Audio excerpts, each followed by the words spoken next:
दोस्तों, ऐसा कोई व्यक्ति नहीं है जिसने अपने जीवन में कभी समस्याओं का सामना ना किया हो।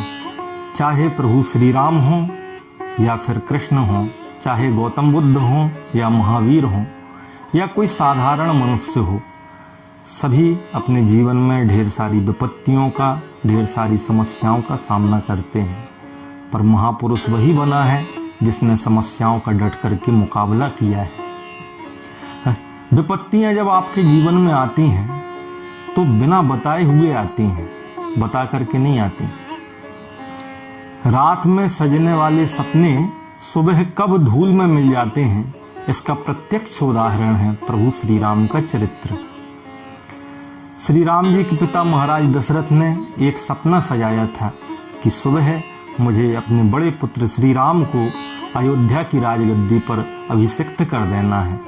पर जब भोर हुई, सवेरा हुआ तो श्री राम जी को राजगद्दी तो नहीं मिली, मिला 14 वर्ष का वनवास। पर हमारे प्रभु श्री राम जी ने एक श्रेष्ठ लक्ष्य, एक सुंदर संकल्प अपने जीवन में धारण करके रखा था, और वो श्रेष्ठ संकल्प था राम राज्य की स्थापना। जब कोई सुंदर निर्णय आप अपने जीवन के लिए लेते हैं तो मार्ग में आने वाली बाधाएं, मार्ग में आने वाली समस्याएं आपको कभी विचलित नहीं कर पाती। और सुबह बलकल वस्त्रों में एक अवधूत की भांति, एक सन्यासी की भांति जानकी जी और लक्ष्मण जी के साथ प्रभु श्री राम अरण्य में प्रवेश करते हैं, अरण्य कांड में प्रवेश करते हैं, वन की ओर चलते हैं।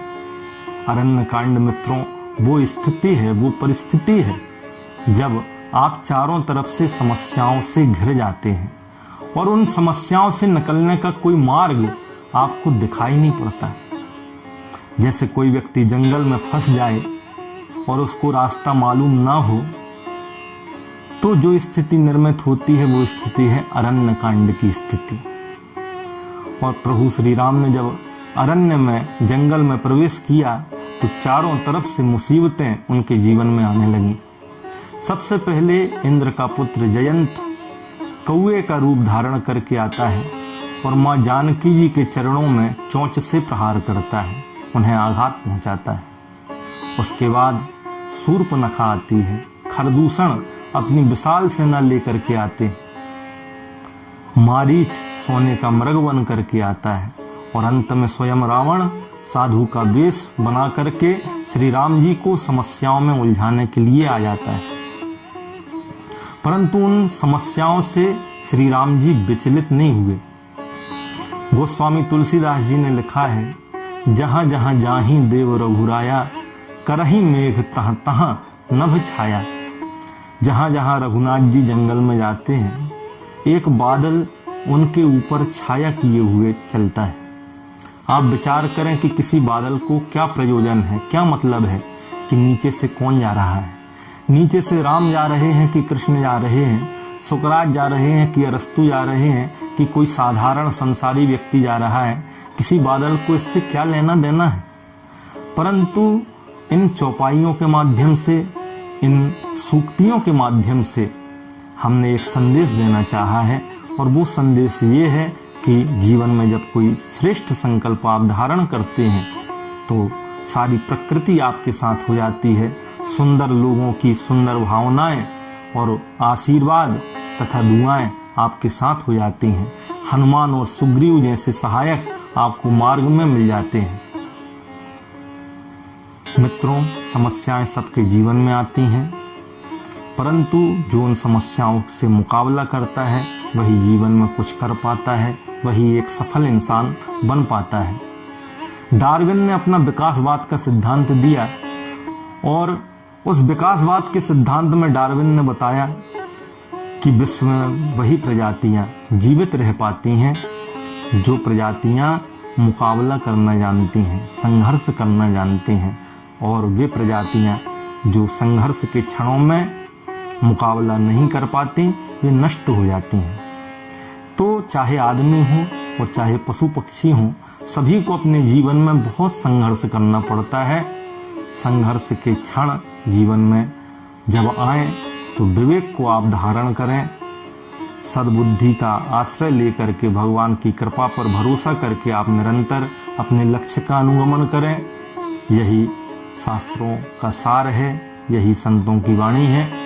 और एक कहानी आज मुझे याद आ रही है कि एक हिरणी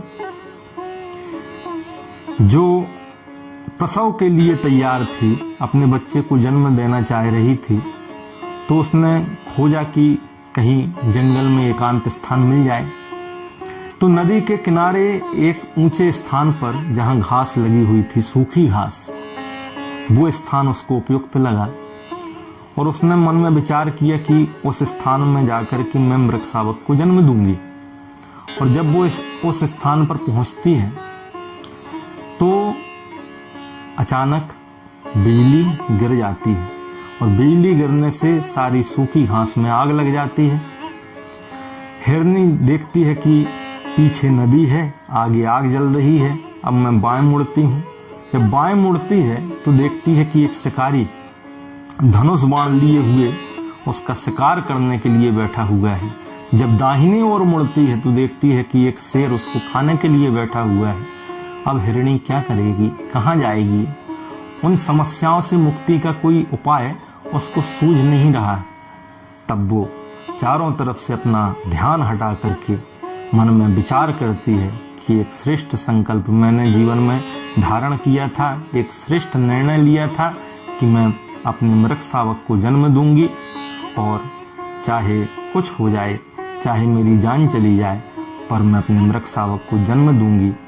और इसे प्रकृति की लीला कहें, भगवान की कृपा माने कि अचानक जल वृष्टि होती है और सूखी घास में लगी हुई आग अचानक शांत हो जाती है।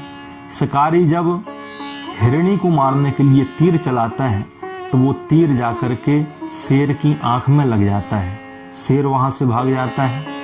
शिकारी सोचता है कि शेर अब मुझे ही खाने दौड़ेगा, तो शिकारी भी वहां से भाग जाता है और चारों तरफ से समस्याओं से घिरी हुई हिरणी अचानक निश्चिंत हो जाती है, समस्याओं से मुक्त हो जाती है।